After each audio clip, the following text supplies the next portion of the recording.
So as you can see, I have already put a green colored silhouette under my line art of the characters. It will form a base over which I will start clipping new layers and put the flat colors. So as you can see, why I choose the green layer? Well, that's because this bright green color so saturated that with this I can see anything that's left while I am putting my base I'm putting my flat colors over it, so it forms a base, pretty good base, so that nothing is left out and everything is covered for each and every layer. Now how I do flats? Well, as you can see, I start off by putting skin over one layer, like clipping that layer to the base layer, and then start putting the skin color of all the characters. Well, just like that, I will put different components like shirt color on another layer, then jacket on another layer. For each panel, different layers for different components, so nothing gets mixed up while I am putting the details. Well, I do this because I have a device. My PC is quite sturdy. It can handle large Clip Studio files. So if your device isn't very good, it crashes when the file gets too big. So just don't use multiple layers to do flat. Just put everything on single layer and like go easy on your device. But I do this because it helps me get my characters be in more detail. They they do not get mixed up, like things do not get mixed up with each other, so it's just easier for me. Now after all the things are done, I put the hair color at the very last. It's easier. Then I just select outside the silhouette and delete anything that's like overflown against the silhouette.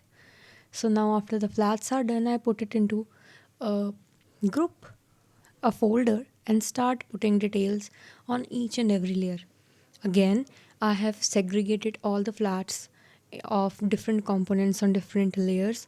So putting details is easy. Just clipping another new layer over the flat of that single component and putting the details, like putting the eye color on the skin, mouth color, their lips, pinkish lips, their eyes, their now warmth, adding warmth to their skin by using red.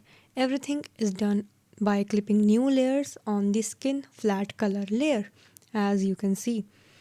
Now, after doing everything like putting details like lip color, skin color, etc., I use a multiply layer again over the top of the skin layer, clipping it on the skin layer, and use a purplish, yes, you can say reddish, purplish, something in between to shade. It is a little desaturated. You can use any purplish color you want or any color you think will suit your art style. Set it to multiply and then add shadows. I use lasso fill tool. You can use simple lasso or you can use pen to add shadows, whatever you feel comfortable with. I use lasso fill because it's much faster than all other methods I have mentioned. And after adding the shadows, I use a blur or a smudge tool to soften up some edges to show the roundness of the skin. This step is totally optional, you can skip it.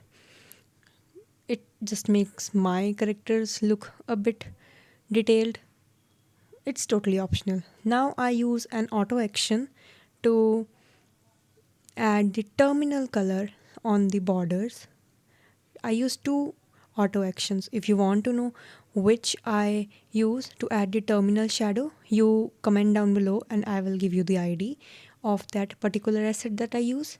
And then I move on to the next component, that is hair. Again, I am using a lasso fill tool and the same shade of purple to add the shadows. Well, I use this dark purple for dark hair like black, brown, dark red, but for light hair, when my characters have golden hair or pink hair, I use a very light shade of bluish purple very light shade of bluish purple, which is not very saturated.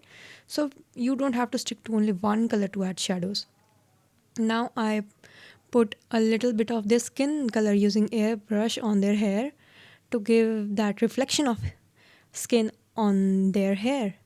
This just gives it them a more character. This is also optional. If you want your characters to look in detail, just do all this. Otherwise, simple shadows with no blur or smudging or no terminal shadow, everything is fine. If you want your art style to be simple, I just love complicating my characters. Now after doing now I will repeat the same steps that I did for their adding shadows on their skin. Similarly, I will put shadows on their clothes. As you can see, the same shade of purple. Using again lasso tool, I will add shadows. Well, if you want to know how I add shadow, it's very simple.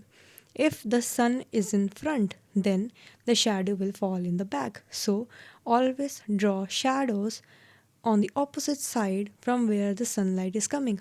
It's the most simplest way of putting shadows and it can never go wrong. Well, I do recommend that you put a background first and then put the shadows or colors. Here I haven't used the background because I am keeping that for another video on how I add backgrounds. So you will know how I merge, like blend my character with my background. So make sure you subscribe as so that you get all the notifications and all the new videos in your homepage. Now, the next thing I did was add details and blend the shadows. Adding details in a fantasy comic is very, very important. So, if you wish to add details, you can always check out new assets that gets uploaded on the asset store of Clip Studio Paint.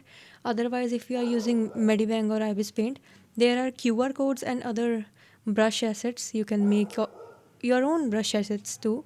So yeah, adding details in a fantasy comic just enhances its aura, or you can say its mood. So after adding all the details and shadows, we are moving on to an overall lighting of all the characters. I put an add glow layer and add rim light. Well, this is also optional. You can skip rim light and straight away go to using airbrush and putting an overall light. But I like putting rim light like you see that in animes. This just adds detail, just makes your art style look very, very beautiful.